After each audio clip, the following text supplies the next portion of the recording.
Hi, Kevin here. Well, last night for dinner I fixed a meatloaf and mashed potatoes and some peas, and Mr. Fox and I just thought it was like the very best country meal we've ever tasted in our lives. So today I'm going to reproduce that meatloaf for you, and I'm going to serve it for an early dinner tonight along with some mashed potatoes and some caramelized Brussels sprouts. So here's the meatloaf recipe first. All right, so the meatloaf starts with 2.5 pounds of very lean ground beef. And this beef is 93% lean and 7% fat. That is perfect for meatloaf. Then I have some carrots, 3 large carrots that I peeled, and 1 medium small onion that I peeled, and I'm going to grate these in my little food processor here. And I'll grate them off camera so you don't have to listen to all the noise. I'll be right back. All right, here are the carrots and the onion all shredded, and I have to say the food processor did a very quick job of shredding, or I should say grating, the vegetables. So I'm going to throw them into the bowl over here. And then I need to add a 1/2 cup of barbecue sauce. And this is the sauce that I'm using. Sweet Baby Ray's hickory and brown sugar barbecue sauce. Any barbecue sauce would work here. In it goes. Yeah, I know. When you're making meatloaf, the ingredients can look pretty gross. And it's really gross when you go to mix them with your hands. So now I'm going to add 2 large eggs. These are from free-range chickens, local chickens.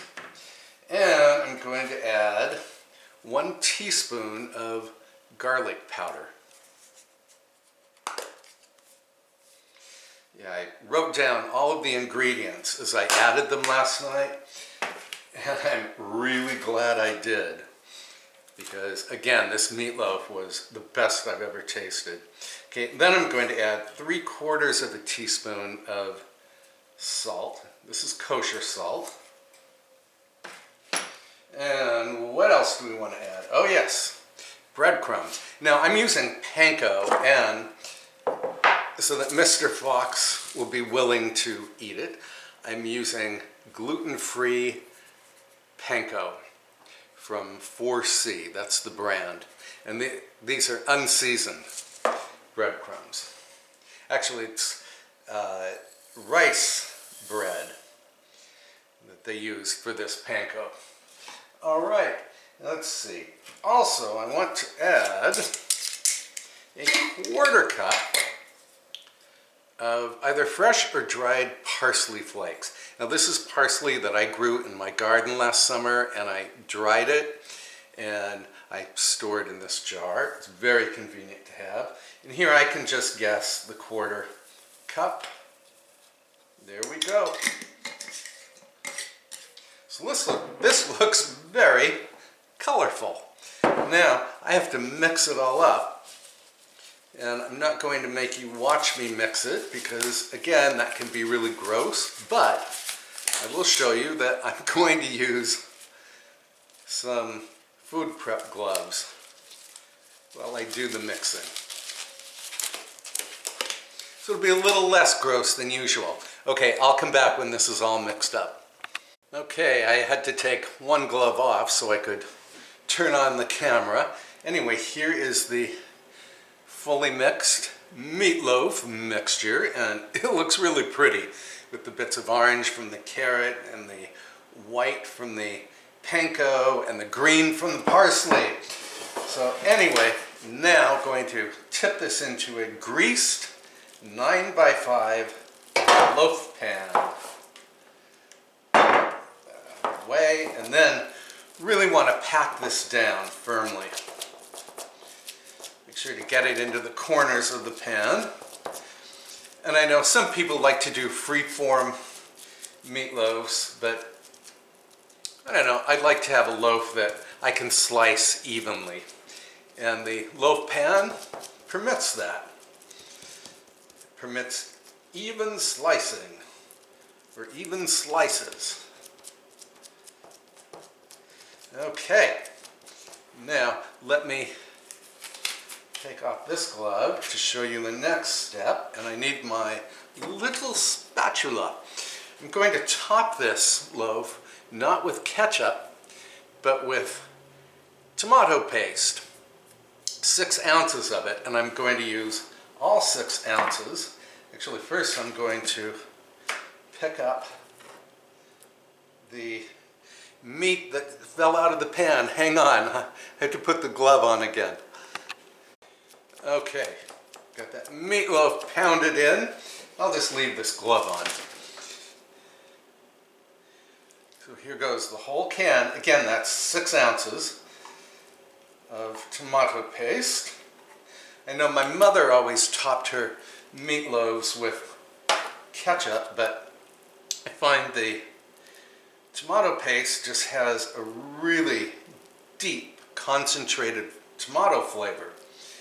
And it's super thick, so it acts like a glue that will hold 3 strips of bacon that I'm going to put on top. By the way, I forgot to mention that my oven has preheated to 350 degrees Fahrenheit. Okay, and this tomato paste is going to make a very shiny and delicious frosting. Okay, here comes the bacon. This is center cut bacon, which I think you can buy in any supermarket. If it's at my low-end supermarket, it's at your much better supermarket. I'm trying to get 3 slices here. Oh well, start with 2. Just lay them on top and then push them into the tomato paste. And we need 1 more.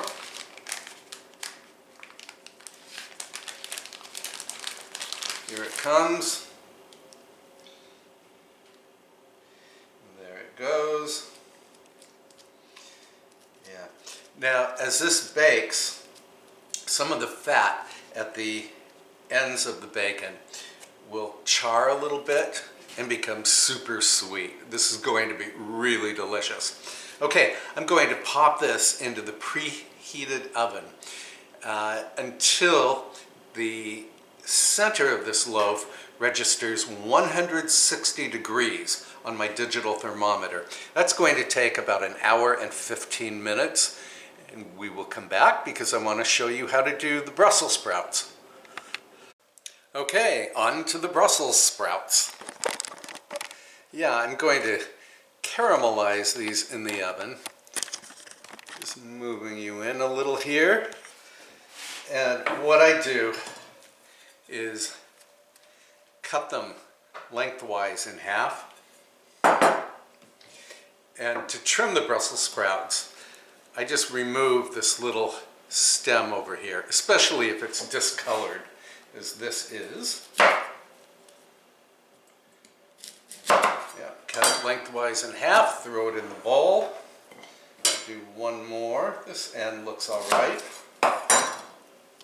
And then add a glug of olive oil. The olive oil helps the Brussels sprouts to caramelize. Then I want to add some kosher salt. And some black pepper, freshly ground. Always freshly ground. give everything a toss. And you just really want to make sure that the sprouts are all coated with the olive oil and the salt and the pepper. And then clear the decks here. Take a baking sheet, and I line mine with aluminum foil, but you do not have to. Pour them out, spread them so that you have just one layer. And then I roast these at 400 degrees for about 20 minutes, but since I have the meatloaf in the oven, I'm going to wait till I take the meatloaf out because the meatloaf has to rest for about 20 minutes. Hang on, I'm going to dry my hand and then move the camera up so I can talk with you.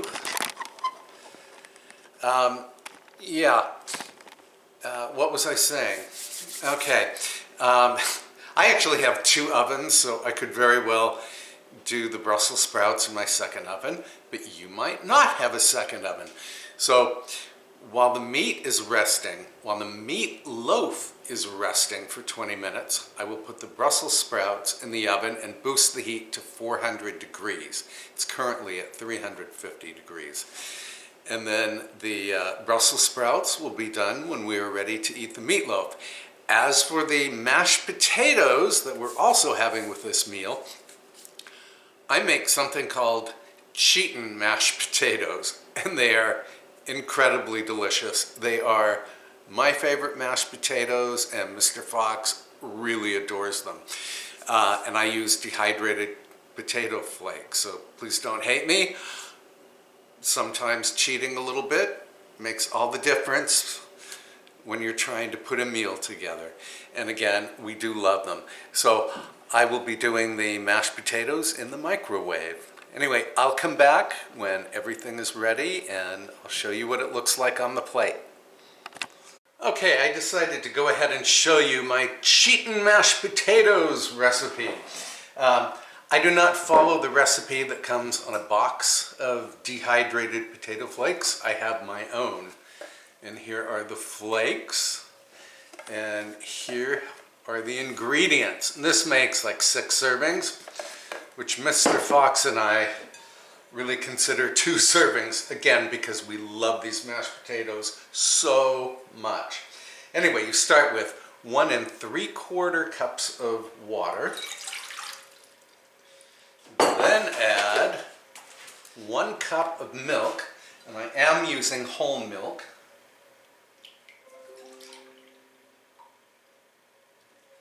That sound you heard just now was someone leaving a comment on my YouTube channel. Yay! Always makes me happy. 1 cup whole milk. My recipe over here, 3 tablespoons of butter. 1, 2, 3. Just set that in. Let me center this so you can see a little better. And 3/4 of a teaspoon of salt, and I am using kosher salt.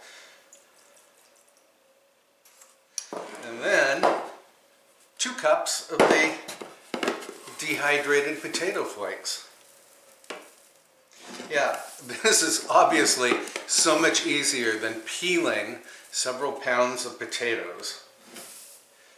And again, this just cooks up beautifully. Okay, then, since I'm going to cook this in the microwave, I have to cover it with cling film. Ta-da!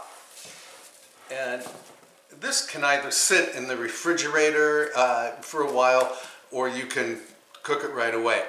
I'm going to wait until about 6 minutes before I'm ready to eat, because this takes only 6 minutes to cook. Okay, we'll be back. All right, here's the finished meatloaf, and I did pour off the scant bit of fat that was on the bottom of the pan. And I did let this rest for 20 minutes while the Brussels sprouts were caramelizing in the oven. They look beautiful too. And here are the mashed potatoes. I added a couple of pats of butter to the top and transferred the potatoes to this serving dish. Now I'm going to plate up everything. All right, Mr. Fox isn't quite ready to eat yet, so I just plated up a dinner for myself. Here's the gorgeous meatloaf, and I did taste of it, and I'll tell you that little bit of barbecue sauce makes all the difference.